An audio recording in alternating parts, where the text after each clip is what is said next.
How to find link in bio on Instagram. Hello everyone, this is Max. Welcome back to another tutorial video. So let's start without wasting any time. Also make sure to watch this video till the end. So first of all open up Instagram on a device.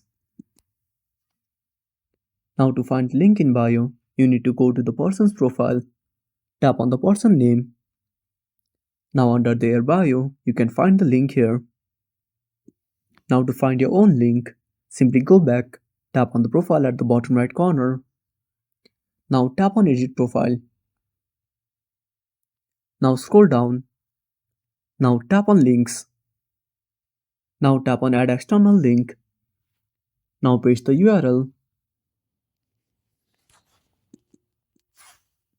Now add the title and tap on next. Now simply go back. Again go back and refresh the page.